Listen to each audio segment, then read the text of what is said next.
Yo, what's going on YouTube? It's your boy DLloyd. Now I am here with the live commentary. The regular season is over and it is now time for bowl season. But before we played any of our bowl games, I wanted to go ahead and just go over some of the season ending awards, look at All-Americans, look at the bowl schedule, and then of course show you a little bit of recruiting. But first I want to also go through and show you guys some of the sliders that I'm currently playing on. I will also put the link to these slider set in the description below if you would like to use them for your own dynasties. Obviously everything is on Heisman, everything is pretty much on. The quarter length is 7 minutes. The speed threshold is at 35. For game rules, everything gets turned up because I do like penalties in the game, and I want, NCAA doesn't have that many penalties, so I wanted to try to increase the penalties as much as possible. And so these are the penalty sliders right here. For the actual user and CPU sliders, the QB accuracy for both user and CPU is at 5. I put the run blocking down to 0 because I do like to run the ball a lot. However, even with the run blocking at 0, I still feel like it's a little too easy to have a good rushing attack in the game. So I did try my best to minimize that by putting the run blocking at 0. For everything else, it's pretty much almost the same as it was the first time I had my slider set. I did change these sliders, I think, two of these sliders around week number 3. Here's the CPU sliders, and yeah, that's pretty much it for the sliders. But like I said, I'm going to be putting them down in the comment section below, and I don't think there's anything under visual settings, no. So we're going to go ahead and we are going to look at some of the season awards. We're going to start off with the Heisman Trophy winner, and this surprised me. The Heisman Trophy winner is our very own Braylon Heard. Now, Braylon Heard missed a couple of games this season, so I am very surprised that they gave it to him. When we look at his stats for the year, 188 rushing attempts, 1,226 rushing yards, 6.5 yards per rush, and 122.6 yards per game, 17 rushing touchdowns. So he had a pretty productive season on the ground, only fumbling the ball 1 time. So that is fantastic. Now looking at his receiving stats, 20 receptions for 241 yards and 4 receiving touchdowns. So he did contribute a little bit on the ground as well. And hopefully he comes back next year. He is a redshirt junior, so he can leave, but with the 83 overall, I'm pretty sure Braylon Heard should return next season. Hopefully we'll be able to talk him back. Now the runner-up was Todd Gurley, and I'm surprised they didn't give it to him because he had way more rushing yards, 1,500 rushing yards, but he only had 15 touchdowns. So I'm surprised they didn't give it to Gurley, who I'm not sure if he played the full season or not, but he had to play more than Braylon Heard. So let's look at the rest of the award winners here. For the Maxwell, that is going to Christian Hackenberg, quarterback from Penn State, true sophomore, had just under 3,000 yards passing, 305 yards on the ground, and 33 total touchdowns. So that is a pretty good season. Gurley came in second, and then our Braylon Heard came in third in the Maxwell voting. For the Walter Camp, that goes to Mark Wiseman. Let's see his stats: 1,500 yards, just under 1,600 yards rushing, and I believe this is the best offensive player, or it might be best running back. Okay, so I think this is the best running back. Braylon Heard came third in that voting, which is a little bit more realistic since he did miss that time. Melvin Gordon also had a pretty good year, just under 1,300 yards rushing. Now looking at the Bednarik Award, that goes to our middle linebacker Josh Force, who had 86 total tackles, 21 tackles for a loss, 6 assist tackles, 1 sack, 3 forced fumbles, and 1 INT. So he had a pretty solid year.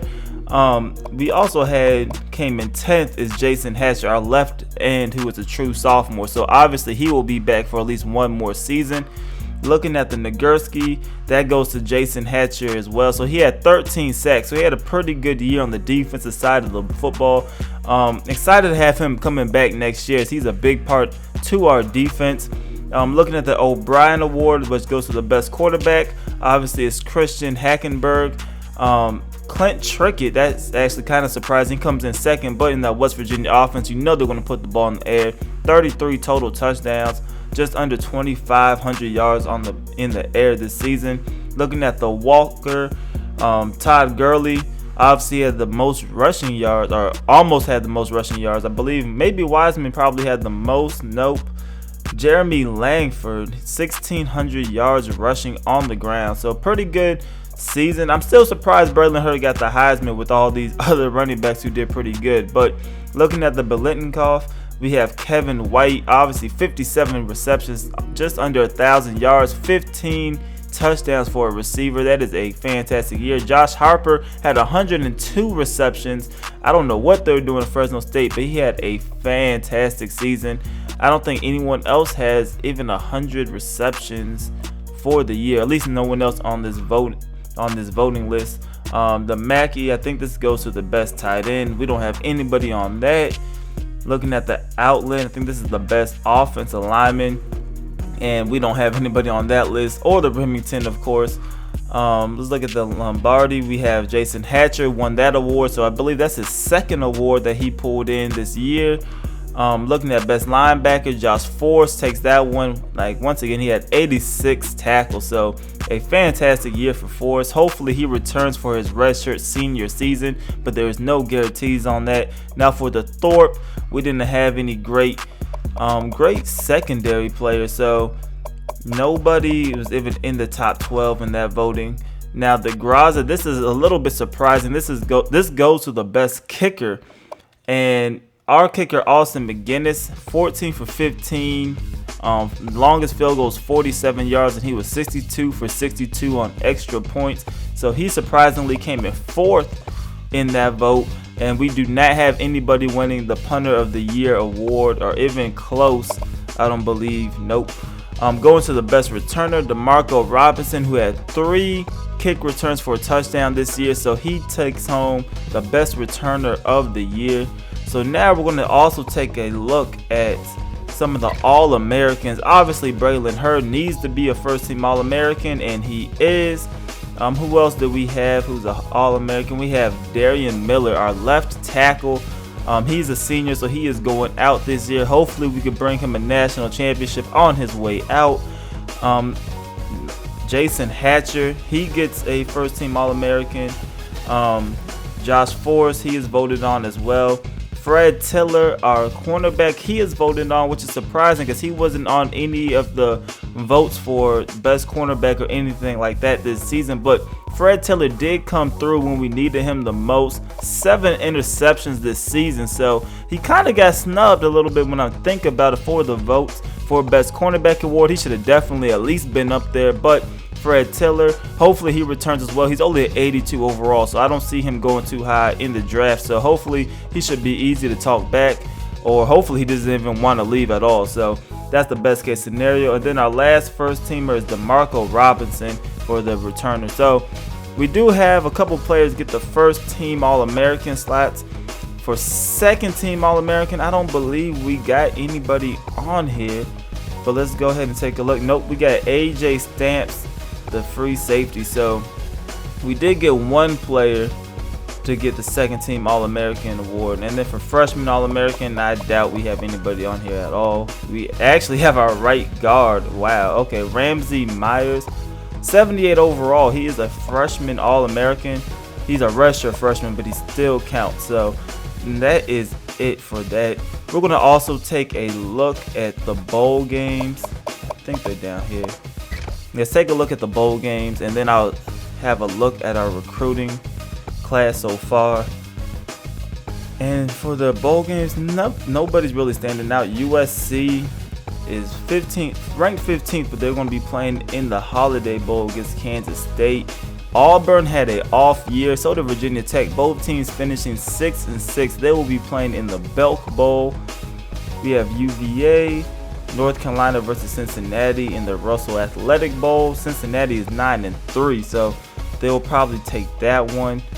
TCU versus Stanford in the Alamo Bowl, 8-4. Both teams are 8-4, and both teams are in the top 25. So that is a top game. Ohio State in the Buffalo Wild Wings Bowl. They are 6-6, taking on Baylor, who is 7-5. So both schools did not have the greatest of years, but they still get to play in a decent bowl game. And as for the rest, I don't think there's any other big time games. LSU is not playing in January. They are 6-6, 3-5 in the SEC. They're going to be taking on Marshall, who is 11-2. So that's going to be interesting. A powerhouse school versus a Conference USA school, but we will see who will win that one. Alabama is going to be playing in the Capital One Bowl against Indiana, who was ranked 10th. I did not know Indiana was ranked that high in the final standings. So that will be interesting to see who wins that one. The Outback Bowl, Georgia versus Nebraska. Rose Bowl is UCLA against Penn State. Two top 10 teams, 12-1 versus 10-2. That will be interesting. The Fiesta Bowl is going to be Louisville versus West Virginia. The Sugar Bowl, Mississippi State versus Florida State. Now, Mississippi State, they beat us and they give us our only loss this season. Mississippi State is a tough matchup to play, especially with their offensive scheme. They have a fast quarterback. For whatever reason it is, any dynasty I play, it's tough for me to play Mississippi State. So hopefully we don't let them beat us next season. For the Orange Bowl, it is Maryland and Oklahoma. I can't believe Maryland is 3rd in the nation. I almost let that slip. Wow. 11-2 record. I did not know Maryland put in a season like that. Looking at the Cotton Bowl, Texas versus Florida.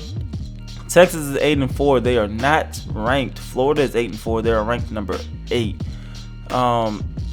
I don't know why that is. I think Texas was ranked. They must have fell out later in the season. Miami versus Temple. The GoDaddy Bowl is WKU versus Ball State. And then obviously the BCS National Championship is Kentucky versus the Wisconsin Badgers. And let's see, Kirk Herbstreit is picking the Wisconsin Badgers to win this one. Now the overall rating, we have a higher overall rating than Wisconsin, so it should be a good one to see. The top 2 offenses in the nation in terms of points per game, we were number 1 with 38.5, and Wisconsin was number 2 with 36.8 points a game. So hopefully, maybe this game will be a shootout. Let's look at their schedule for the year. They beat FCS 49-0, beat Ohio State 35-13. Went to overtime against Iowa, beat BYU, lost to Indiana. So that is the one loss this season. But after that, they bounced back pretty nicely, beating Minnesota, Penn State, and then beating Nebraska. So we might have the work cut out for us, but they do run a pro-style offense. So that is a little bit easier for me to contain rather than Mississippi State, who runs that spread. I'm going to show you guys a little bit of our recruiting so far. Let's look at the top classes. I believe we should be in the top 50. Yeah, we are 34th in recruiting class, 4 4-stars and 5 3-stars so far. I just want to look at the top class, which is Alabama, which obviously they're going to be in the top 5 pretty much every season. We have Ohio State, who is here as well, so they are second. They have 1 5-star. Alabama has 3 5-stars, so a good recruiting class for them. But for the players that we have so far and the players that we're looking for, Fred Allen, he is a 3-star linebacker. He's a 76 overall. He is a transfer player, so he's just a player who could come in and add some depth to us. We know he's not going to be on the team too long, but he has pretty good attributes: 84 tackling, 82 hit power, 83 play recognition. So hopefully he could come in and be a little productive for us. We did drop, so we were ahead of Penn State, but for whatever reason we dropped. But hopefully we can bounce back during the off season. Now Stephen Porter, this is my make-a-wish player because he has no scholarships, as you see, from any other team. So I decided why not to go ahead and throw him on this list and see if we could get him possibly in the off season. Now I know a lot of these schools will offer him scholarships once the off season comes, but I'm trying to make a late push and get as high as possible and then pretty much give him the max in terms of points during the off season. He is a 5-star player, 6 feet, 196 pounds. And I will most likely put him at cornerback. 94 speed, 92 acceleration, 88 man coverage, 85 zone coverage. His pressing is not that good, but he also has 75 catching. So obviously he's either a cornerback or a receiver, but I'm leaning towards putting him at cornerback if we're able to get him. So that is our make-a-wish. So hopefully we can land Stephen Porter. So remember that name. But the other players, nobody really too high who is also on the recruiting board. We're just trying to fill up space at this point. So hopefully we could bring in a couple of these players. But for the players that we have signed so far, we have Michael Washington, who only has a 59 spark rating. And obviously we don't intend for him to start hopefully ever for us, but he does add some depth to his 89 speed at free safety, 70 tackling, which is not that great, and the 75 hit power, which is also just average. So cornerback, we had Darnell Vogel, 87 speed, but his man coverage and his press coverage is just average at best, 76 and then a 75. Looking at Philip Branch, outside linebacker, 72 overall, and hopefully he could actually, I'm planning on him actually coming in and doing work for us eventually. He might get a red shirt his first year depending on what linebackers actually decide to leave, but Philip Branch is a player that I'm actually looking forward to contributing to the team. He's not the fastest outside linebacker, but he does have an 80 tackling, so I can't depend on him to actually make a tackle, which some of our linebackers struggle with this season. Jeremy Lemon, I'm also looking forward to him actually playing next season as a receiver. He'll most likely be our slot receiver, but he has 91 speed, 90 acceleration, and 76 catching, 80 route running. Now his spectacular catch and his catching traffic is not that great, nor is his release, but we're most likely going to put him at the slot, and he should play as a true freshman. Now this was our top recruit, Avery Gutierrez, and he is a strong safety. We needed a strong safety, and he comes in with a 93 hit power. So hopefully he can mess up some receivers, 85 zone coverage as well. So Avery Gutierrez, he should be starting for us next season, and I'm looking forward for him coming. Now quarterback Damian Williams, he is just blatantly just filling up roster space. Hopefully he never actually sees any action on the field, but he was really easy to recruit. Honestly, we were the only team that he was interested in. We didn't even give him any points for the majority of the season, and then we just offered him a scholarship, and I think I put like 50 points on him. He ended up committing. So Damian Williams, he just pretty much wanted to come to UK for the longest time. We have Casey Brown, who was the outside linebacker. Hopefully maybe one day, and when he's a junior, maybe a senior, he could get onto the field, but I don't expect him to play right away either. William Houston, he is an athlete. Now if we put him anywhere, it might be the quarterback position, but probably only when we're in the spread formation, so he might be a part-time quarterback. 86 speed, but he has 81 throwing power and 71 throwing accuracy. So until then, we'll most likely put him at the cornerback position, but for some plays, expect William Houston to come in, and he's kind of like our little Wildcat quarterback of sorts, so he will play a little bit of quarterback.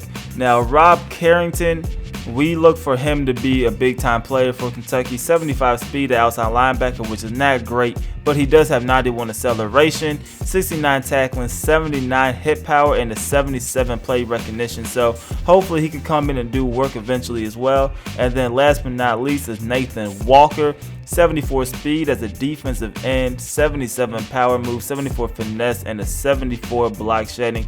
All pretty decent, and he also may be a player that will eventually crack to the starting lineup sooner rather than later. So most likely he should be in the starting lineup within a year or two. But that is our recruiting class so far. Hopefully we can land some key players, and hopefully we can get this win against Wisconsin. I'm excited for this national championship game. Also, if you guys know any other slider sets that you think may be more suited for my style of play, may be a little bit more difficult, because I know this was a little easier than expected. I did not think we were going to go 12-1, so I am looking for some harder slider sets. If you have any recommendations, please let me know in the comment section below. But that is it for this episode. The next episode will be the national championship game. Please go ahead and leave this video a like. Also subscribe if you haven't already. It's your boy DLloyd. I'm gonna see y'all next time. Peace.